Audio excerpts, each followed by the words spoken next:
Buenas tardes, hermano. El privilegio de estar acá una vez más compartiendo la palabra de Dios. Y cuando estuve orando y viendo qué tema iba a dar, porque, bueno, estaba orando y Dios en este tiempo ha hablado a mi vida acerca de un tema muy interesante que son las pruebas. Y para hablar de las pruebas, al hablar del sufrimiento, es necesario hablar de Job, que es el libro que en la palabra de Dios que nos muestra más directamente acerca del sufrimiento. Entonces mi señora me dice, pero ¿cómo vas a hablar de Job si ese es mi libro preferido? Las hermanas todas saben que ese es mi libro preferido. Le dije, bueno, el Señor ha hablado a mi vida y vamos a hablar acerca de esto. Y bueno, las hermanas quizá van a escuchar cosas que mi esposa también ha compartido, pero que el Señor esté guiando este día. Primero vamos a ver un versículo, Efesios capítulo 6, versículo 12. Efesios capítulo 6, versículo 12.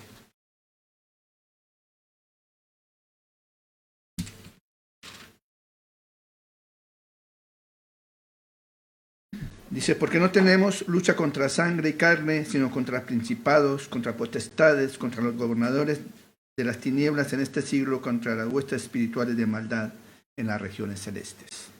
Vamos a orar. Señor y Padre Celestial, en esta tarde, Señor, quiero pedirte, Padre Celestial, que tú me estés usando para exponer tu palabra, que cada corazón, Señor, esté dispuesto para asimilarla y para ponerla en práctica, Señor, para que cada día seamos mejores para ti. Gracias por todo, mi Dios, en nombre de Jesucristo. Amén. Y me encanta cuando siempre los temas van relacionados. Hoy en la escuela dominical, ¿cierto? Hablamos acerca de cosas importantes de la palabra, ¿cierto? Como guardarla, meditarla para momentos difíciles, poder estar allí. Y me acordé en el tiempo de escuela dominical de una ilustración que dio un pastor que me gustó mucho. Dice que una vez había un ratón que se encontró la lámpara maravillosa de Aladino. Entonces frotó la lámpara, sale el genio y dice, te voy a conceder 3 deseos. Dice, mira, genio, lo que pasa es que yo le tengo miedo a los gatos, entonces yo creo que usted me quite el miedo a los gatos. Dijo, ya, te voy a convertir en gato. Y lo convirtió en gato. Ya salió contento el gato.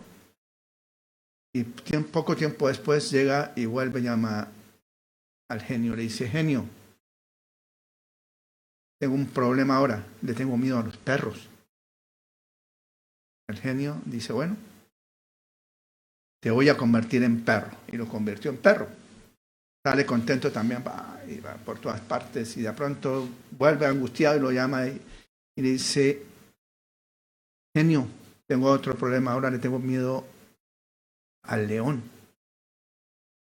Entonces el genio le dice, mira, ¿sabes cuál es el problema? Yo te puedo convertir en león, pero el problema es que tú sigues teniendo mente de ratón. Y muchas veces nosotros, como creyentes, tenemos esa mente de ratón, no nos desafiamos a leer, a estudiar y estar pendiente de meditar y la palabra de Dios y fortalecernos, sino que seguimos allí siempre temerosos, ¿cierto? Porque dice que la palabra de Dios, como dice aquí, que cuando Pablo dice que rogó a Dios para que le quitara el aguijón de la carne, le dijo Dios, bástate en mi gracia porque mi poder se perfecciona en la debilidad. Y muchas veces nos quedamos allí, pero Dios quiere que nosotros crezcamos. Y una de las cosas que Dios usa para eso son las pruebas, el sufrimiento. Y vamos a Job capítulo 1. Vamos ahora sí a entrar en el libro de Job capítulo 1. Y vamos a poner en contexto un poco la situación. Job capítulo 1, versículos 1 al 6. Job capítulo 1, versículo 1 al 6 dice, Hubo en la tierra de Uz un varón llamado Job, y era este hombre perfecto y recto, temeroso de Dios y apartado del mal, y le nacieron 7 hijos y 3 hijas. Su hacienda eran 7,000 ovejas, 3,000 camellos, 500 yuntas de bueyes, 500 asnas y muchísimos criados, y era aquel varón más grande que todos los orientales.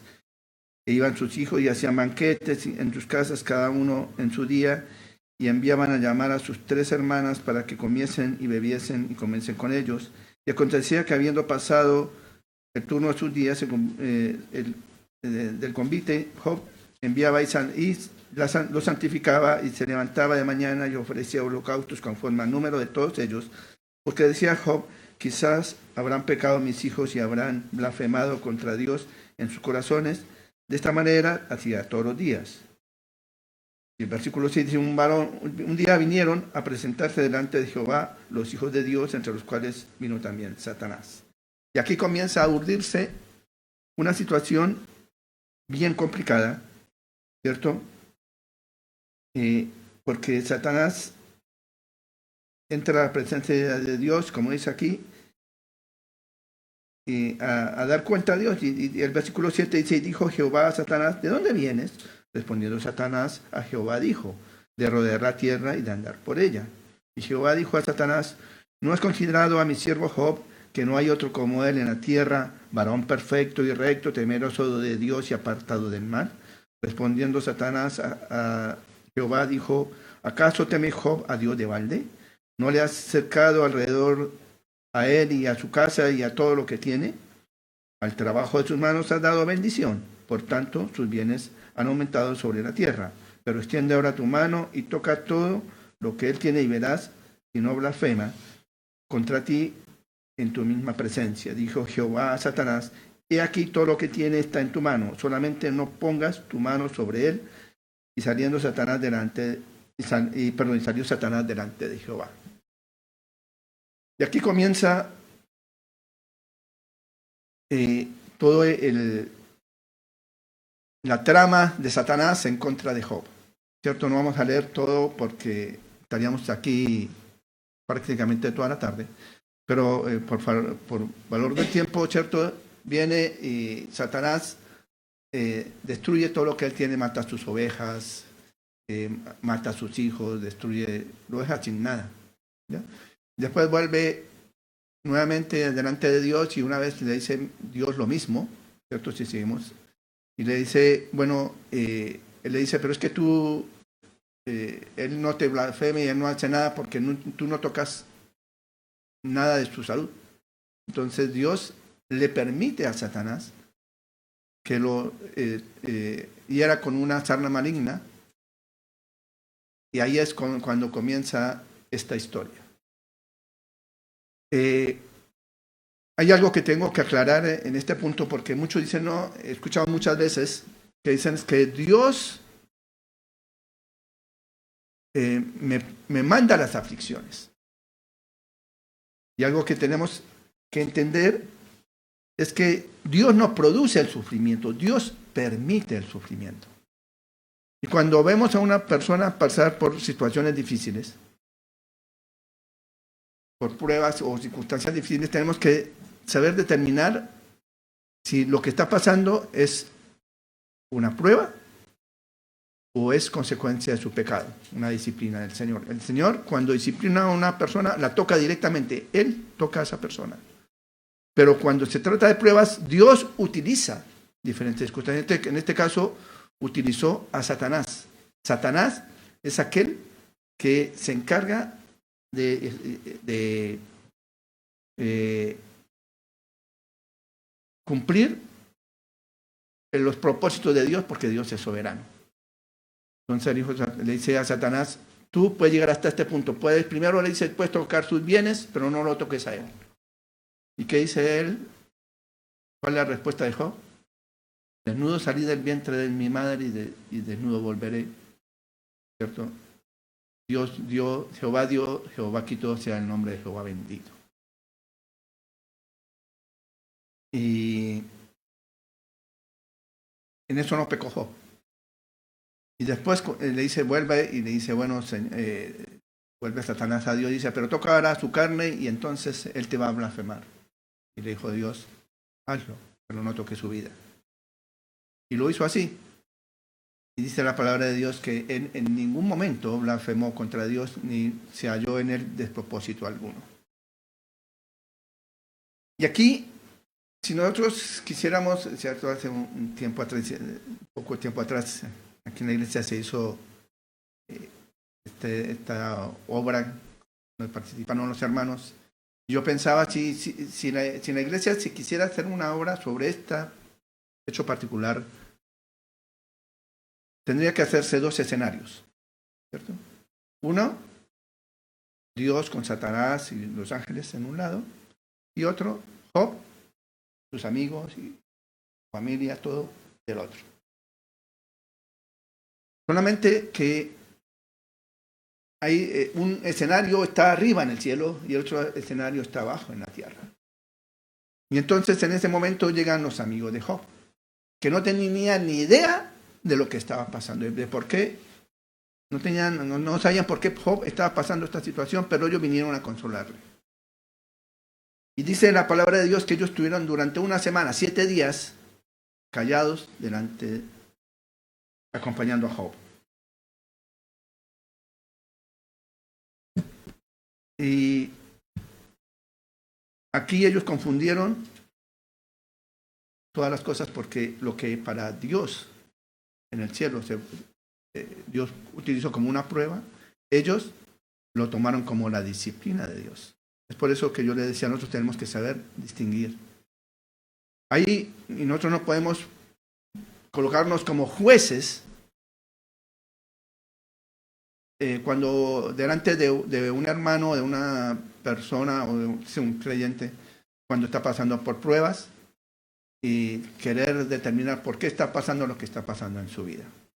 Yo recuerdo que hace un tiempo atrás en otra iglesia había una hermana que estuvo pasando por un periodo muy largo y hasta el día de hoy de pruebas. Y ella pedía oración porque tenía problemas con su salud, tenía problemas de la salud de su familia y entonces siempre estaba orando y de pronto una hermana llega y se le acerca y le dice, hermana, yo quiero hablar con usted. Dice, sí. Y era una de las hermanas que tenía que tenía cierta influencia porque había estudiado el Instituto Bíblico y era bastante importante. Dice, sí. Dice, usted tiene que orar y ver qué pecado hay en su vida porque no puede ser que esté viviendo un periodo de prueba tan largo. Se convirtió en juez. Ella juzgó algo que ni siquiera sabía y es lo que estaba pasando aquí. Los amigos de Job no tenían ni idea de qué era lo que estaba pasando y se convirtieron en jueces. Y esto es algo en que nosotros tenemos que tener mucho, mucho cuidado. Yo puedo juzgar una situación en que se pueda ver claramente la mano de Dios sobre una persona que lo que esté viviendo sea por causa de su pecado cuando es evidente ese pecado. Mientras tanto, solamente la persona y Dios saben por qué está pasando esa situación. Y muchas veces cuando es una prueba ni siquiera sabemos por qué estamos pasando por esa situación.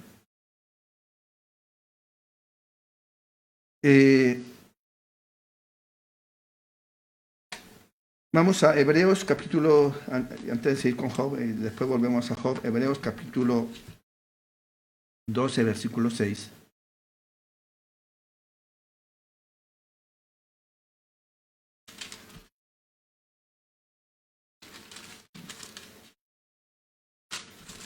Hebreos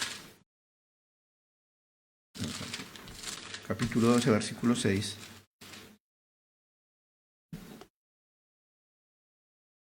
Dice, porque el Señor al que ama disciplina y azota a todo aquel que recibe por hijo. Y ahí podemos ver que Dios va a actuar directamente sobre un hijo suyo cuando este hijo suyo está haciendo cosas, pecando, haciendo cosas que no convienen.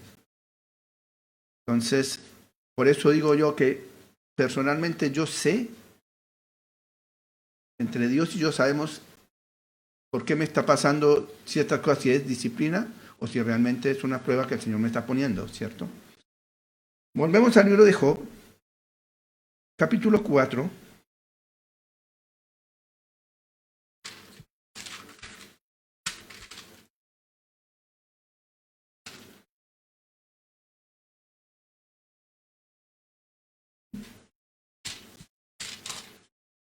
Aquí comienza en capítulo 4 una serie de discursos. Hay 3 series de discursos entre capítulo 4 y capítulo 11 de Job, o 11, 12. No, hasta el 22, realmente, el capítulo 22. Hay 3 series de discursos entre Job y sus amigos, de que primero estuvieron 7 días callados y aquí comienzan los discursos. Y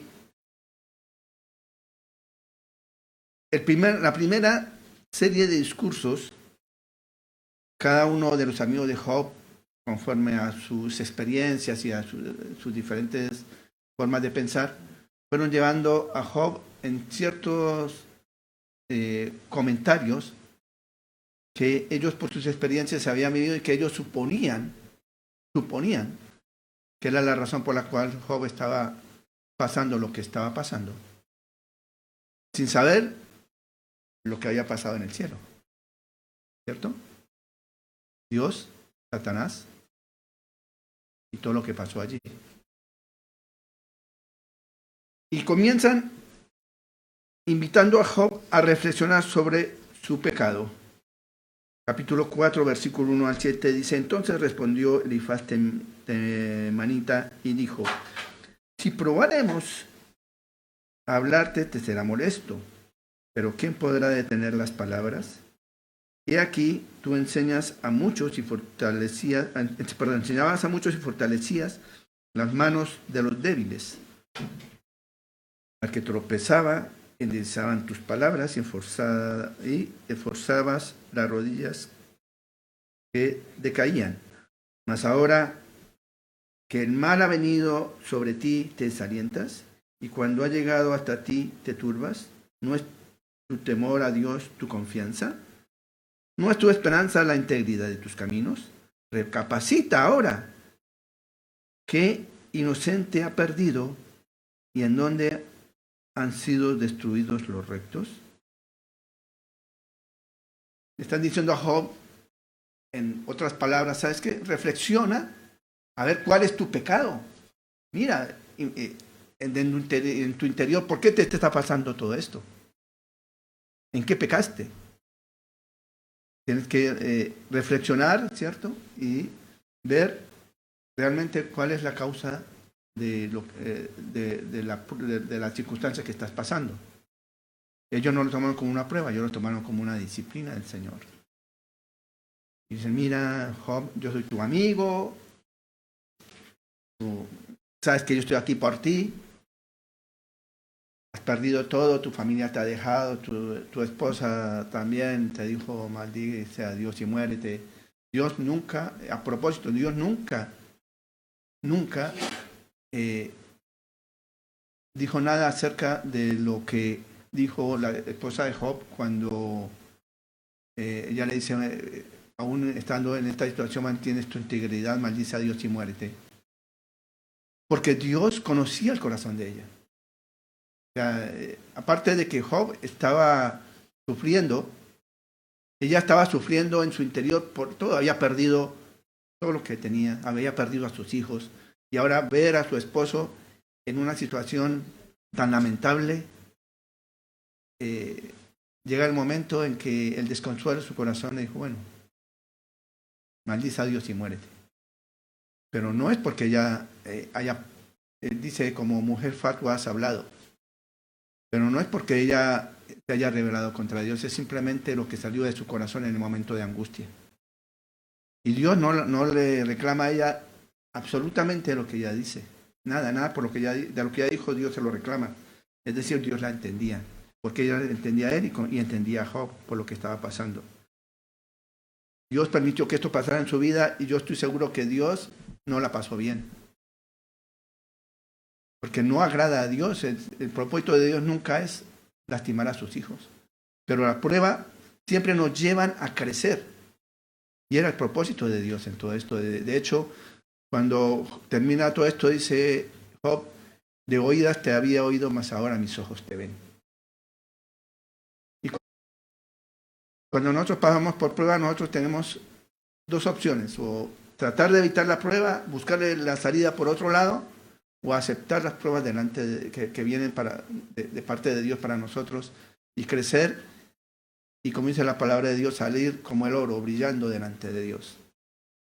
Y es lo que está pasando en este momento, Job. Y ellos le dicen, Job, reflexiona sobre tu pecado. Después dice Job que él está seguro que no hay un pecado, ¿cierto? Porque dicen, o pecaron tus hijos, o pecaste tú, o algo pasó aquí. Y él dijo, no. Y él se defiende, ¿cierto? Esa es la primera. No vamos a entrar a leer todo lo que Job dice acerca de esto.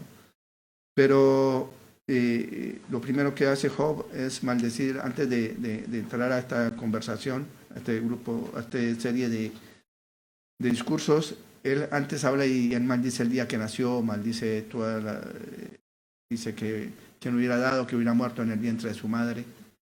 Pero él lo hacía desde el sufrimiento. Y aquí entonces cuando ellos dicen, no, es que maldigas el día. O sea, tú tienes que ver qué hiciste para estar en esta situación. Esa es la primera parte. Después vamos al capítulo 15, de que cada uno de los amigos de Job habla y él le responde. Entramos a capítulo 15, versículo 1 al 13, dice, respondió Elifaz temanita y dijo, ¿proferirá el sabio vana sabiduría y llenará su vientre de viento solano? ¿Disputará con palabras inútiles y con razones sin provecho? Tú también disipas el temor y menoscabas la oración delante de Dios, porque tu boca declaró tu iniquidad, pues has escogido el hablar de los astutos. El hablar de los astutos. Tu boca te condenará y no yo, y tus labios testificarán contra ti.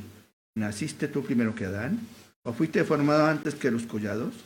¿Oíste tú el secreto de Dios y está limitada a ti la sabiduría?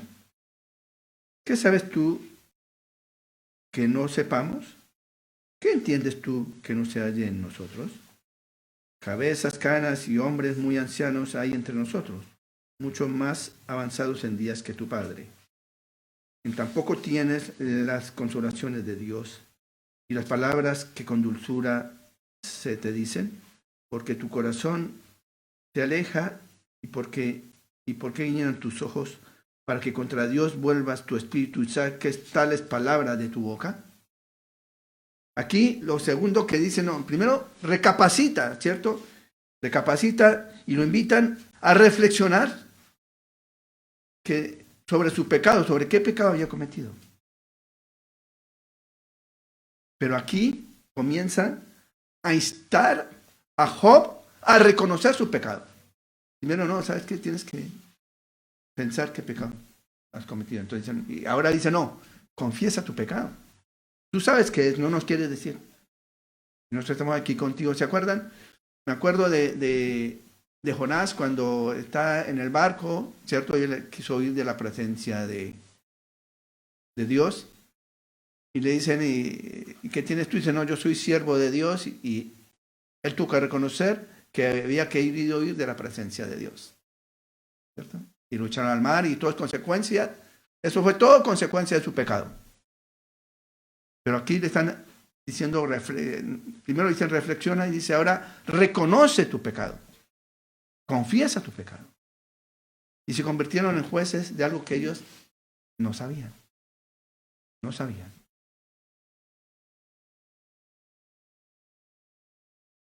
Y Job, una vez más, después de todo este tiempo, vuelve a hablarles y decirles que él no tiene nada y que Dios, que está él delante de Dios y Dios no tenía o sea que delante de Dios él no tenía nada que reprocharse porque no tenía idea de por qué le estaba pasando todo esto. Pero entonces ya se pusieron más claro, empiezan, no, ¿sabes qué, amigo?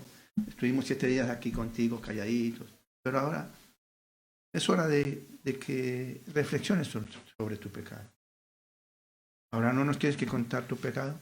Ahora reconoce delante de Dios, porque todo esto que te está pasando no es porque nosotros hemos visto y empiezan que nosotros pensamos, que nosotros vimos, que Dios me habló, que diferentes cosas. Sus experiencias. Por sus experiencias no había otra razón lógica por la cual Job estaba pasando lo que estaba pasando. Así que tenía que reconocer para que ellos se pudieran ir. ¿Ya? Pero esto no quedó ahí. Termina y viene la tercera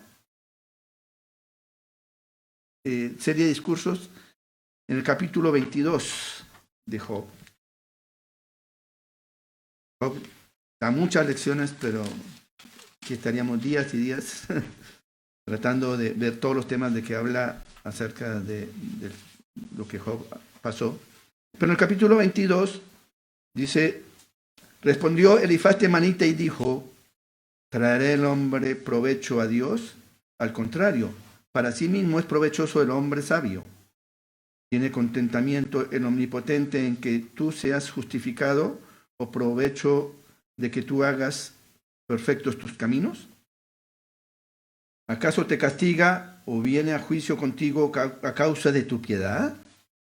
Por cierto, tu malicia es grande y tus maldades no tienen fin, porque sacaste prenda de tus hermanos sin causa y despojaste de sus ropas a los desnudos. No diste de beber agua al cansado y detuviste el pan al hambriento. Pero el hombre pudiente tuvo la tierra y habitó en ella el distinguido. A las viudas enviaste vacías y los brazos de los huérfanos fueron quebrados. Por tanto, hay lazos alrededor de ti y te turba espanto repentino. Ya, Job, ¿sabes qué, amigo? No quisiste reflexionar, no nos has querido declarar cuál es tu pecado, ¿cierto? No quieres reconocer tu pecado. Ahora yo te voy a decir cuál es tu pecado. Esto es tu pecado. No le diste de comer a las viudas, al que tenía hambre no le diste de comer, al que no tenía le quitaste tu ropa, lo mandaste desnudo. O sea, hasta ese punto llegaron.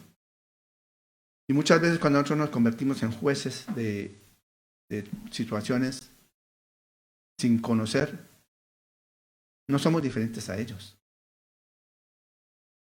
Y Dios dice, no.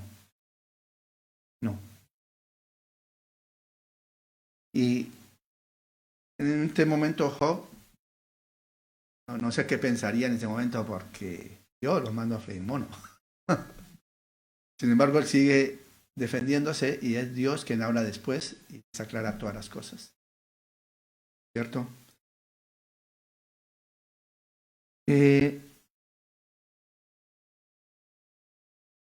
Y muchas veces nosotros, como digo, nos convertimos en jueces, pero cada uno de nosotros también tiene pruebas, dificultades. En este momento tenemos varios hermanos enfermos, en diferentes circunstancias, hay muchas cosas. Y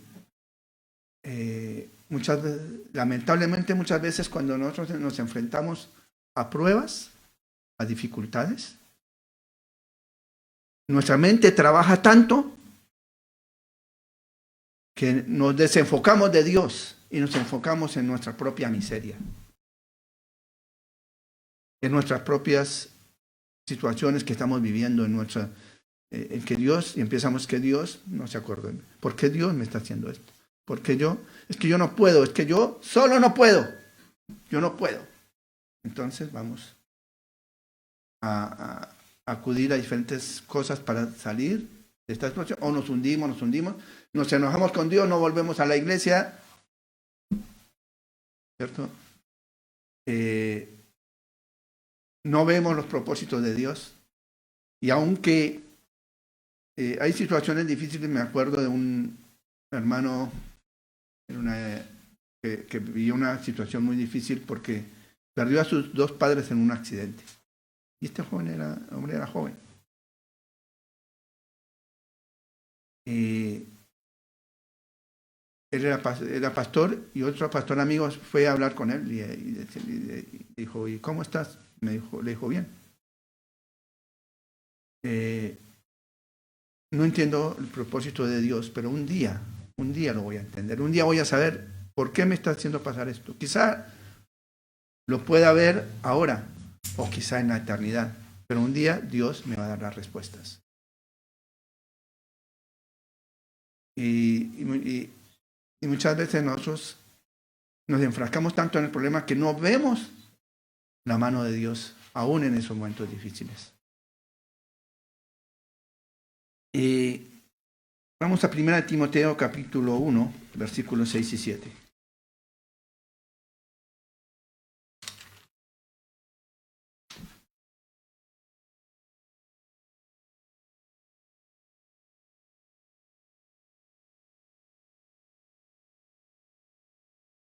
Dice, de las cuales, capítulo 1 de 1 Timoteo, versículos 6 y 7, dice, de las cuales cosas, desviándose algunos, se apartaron en vana palabrería, queriendo ser doctores de la ley sin entender ni lo que hablan ni lo que afirman. Y Pablo está hablando a Timoteo, ¿cierto?, acerca de los que se creen jueces. Pero más adelante Pablo le dice a Timoteo que él debe avivar el don de Dios que está en él. El don de Dios que está en él. En cada uno de nosotros está el don de Dios, el Espíritu Santo de Dios. ¿Cierto? Aquí no habla de los dones que le pudo haber dado, no, es la confianza, o sea, de que nosotros debemos siempre mantener viva nuestra relación con el Espíritu Santo de Dios. Aviva el don de Dios que está en ti a través del Espíritu Santo. Y muchas veces nosotros nos opacamos. Las situaciones nos llevan a hacer todo lo contrario. Nosotros muchas veces nos apagamos en algún momento, ¿cierto? Como le decía, bueno, en 2 Timoteo capítulo 2, versículo 6 habla acerca de este versículo donde dice, aviva el fuego del don de Dios que está en ti. Tenemos varias opciones. Muchas veces nos apagamos en algún momento y las circunstancias difíciles nos desalientan, nos desaniman. O por el contrario, también seguimos adelante, pero sentimos que solo estamos haciendo las cosas por rutina. No hay gozo en lo que hacemos, no hay fruto en lo que hacemos. ¿Por qué? Porque nos enfrascamos en nosotros mismos. ¿Y cómo podemos nosotros avivar el don de Dios que está en cada uno de nosotros? Hay algunas cosas que tenemos que hacer. Y lo primero que tenemos que hacer es recargarnos. Dice, recárguese. Arrodíllese delante del Señor y pídale que le llene de nuevo. Examine su vida, arrepiéntase de cualquier pecado y sométase a Él. Analiza tu vida. Si hay algo que tienes que confesar delante de Dios, confiésalo para que no haya nada que estorbe la obra de Dios en tu vida. Recárgate. Vuelve a vivir, porque allí una vez Dan Nuez, el director de Palabra de Vida, dijo algo que a mí siempre me marcó. Dijo, nosotros como creyentes no podemos evitar que aves vuelen alrededor nuestro. Lo que sí podemos impedir es que esas aves hagan nido en nuestra cabeza. Cuando nosotros empezamos con las pruebas, con situaciones difíciles, lo primero es nuestra imaginación buena, no es que, a veces, por ejemplo, cuando llegan, me llaman al trabajo y me dicen, ¿sabes qué? El gerente quiere hablar contigo. ahí mismo, ¿qué fue? Y empiezo a hacerme cantidad de cosas, no, que hice, que no hice, y empiezo a memorizar. Sería por esto, sería que no hice bien el trabajo, sería que no atendí bien al cliente, sería, ¿qué sería? Cuando va uno donde el gerente y le dice, no, ¿sabes qué? Quería hablar contigo porque tu trabajo es bueno.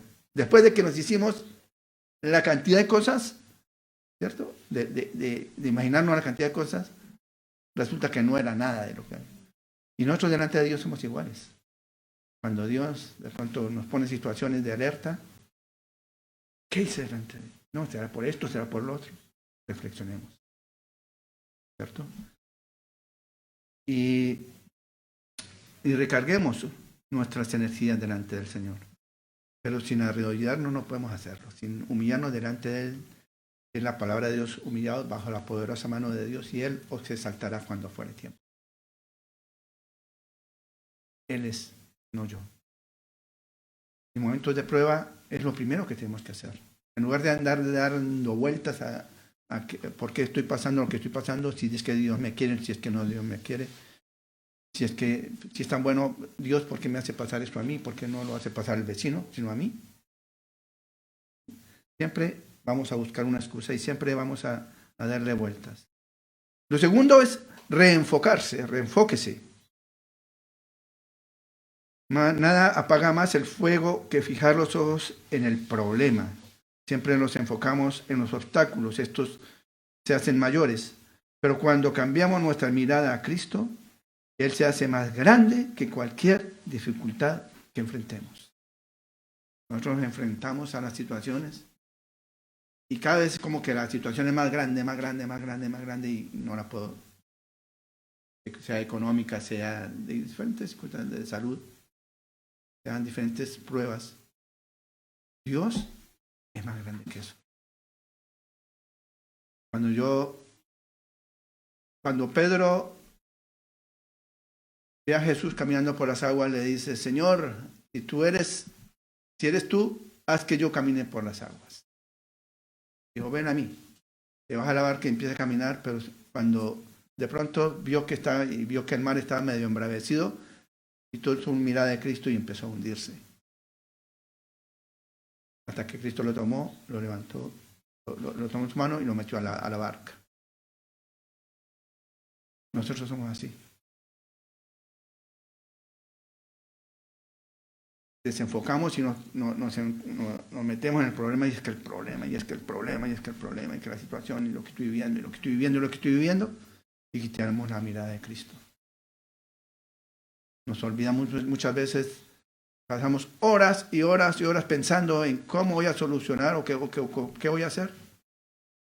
Y cuando nos damos cuenta, no tuve ni un minuto para hablar con Cristo. Nosotros tenemos que hacer como el futbolista. Llegó la pelota, chutearla. Señor, aquí llegó esto, toma, es tuyo. Tuyo. Yo no puedo hacer nada. Tú me permitiste esto en mi vida y tú eres el único que me puede sacar de esto. Tenemos que reenfocarnos y no olvidarnos que nuestra comunión con Dios es lo más importante.